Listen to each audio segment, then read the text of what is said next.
నమస్కారం అండి.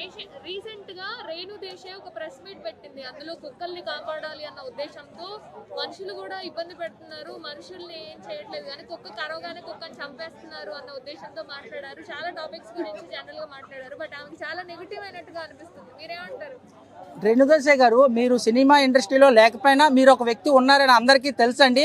మీరు ఇప్పుడు ప్రత్యేకంగా ఇలాంటి అలిగేషన్స్ చేసి ఉన్నామని ప్రూవ్ చేసుకోకర్లేదన్నమాట. ఇప్పుడు ఎయిర్పోర్ట్కి వెళ్ళాం అనుకోండి, ఎయిర్పోర్ట్ టికెట్ 10,000 ఉంటుంది. నేను ఎప్పుడు ఎయిర్పోర్ట్కి వెళ్ళలేదు, ఫ్లైట్ ఎక్కను కాబట్టి 30,000 పెట్టి అని అంటాను. నాకేం పోయింది? ఎక్కేవాడికి ఇబ్బంది. నిజంగా ఆమె కుక్కలకి హెల్ప్ చేసేటట్టయితే ఆ ఖర్చే వాళ్ళ దగ్గరికి వెళ్ళి వాళ్ళకి ట్రీట్మెంట్ చేయమనండి. అంతేగాని ఇట్లా ఆ కుక్కల మీద ప్రేమ ఆమెకే ఉన్నట్లు మిగతా వాళ్ళకి లేనట్టు కాదు. సరే, నేను నా శాలరీ బట్టి నేను రోజుకు 10 పార్లే బిస్కెట్లో లేదా ఏవో బిస్కెట్ ప్యాకెట్లు వేస్తాను. మీరు మీ రేంజ్కి తగ్గట్టు ఒక 100 బిస్కెట్ ప్యాకెట్లు వేస్తారా? లేదంటే ఆంధ్రప్రదేశ్లో తెలంగాణ సర్కార్ని ఆర్జించి లేదంటే ఒక సమ్ ఏరియా తీసుకొని అక్కడ 100 కుక్కలు నేను పెంచి పోషిస్తాను. మీరు ఒక 1000 కుక్కలు పెంచి పోషించగలరా? మీరు ఫేక్ అలిగేషన్స్ ఎవరి మీద చేస్తారు? మీరు ఉన్నారని తెలుసండి బాబు. మీరు మళ్ళీ ఉన్నారని తెలియడం కోసం, జనాలు మర్చిపోయారేమని చెప్పడం కోసం మీరు అలిగేషన్స్ చేయకండి. కుక్కల కన్నా మనుషుల ప్రాణాలు మీకు చాలా వీక్ అయిపోయినట్టు ఉన్నాయి. అది చంపిన వాళ్ళ మీద కేసులు పెట్టండి. అంతేగాని చిన్నపిల్లలు పీకు తింటున్నప్పుడు ఇక్కడ చైతన్యపురిలో కుక్క కరిచిందని చెప్పి చాలా పెద్ద గొడవ అయింది.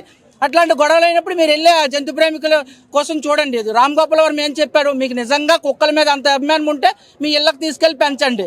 అంతేగాని కుక్కల అంటే ఇలా మాట్లాడే వాళ్ళందరినీ డాగ్ హ్యాటర్స్ అని మీరు ఎలా ముద్రిస్తారు?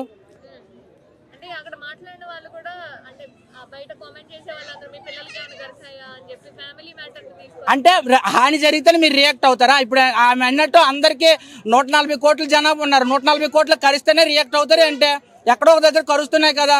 మీరు రష్మి కూడా మాట్లాడారు, ఏమన్నారు? జర్మన్ షెపర్డ్ లేని చాలా కుక్కలు వదిలేస్తున్నారు, ఒక 1 వీక్ పెంచేసి అంటున్నారు. అట్లా పెంచడం ఎందుకు? కుక్కలు కూడా జనాభా లెక్కల్లో కలిపియండి. ఎవరైనా కుక్కని అలా రోడ్డు మీద వదిలేస్తే వాళ్ళ మీద కేసు పెట్టి వాళ్ళ మీద ఫైల్ చేయండి. అప్పుడైనా పెంపుడు కుక్కలు స్ట్రీట్ డాగ్స్గా మారడం తగ్గుతుంది.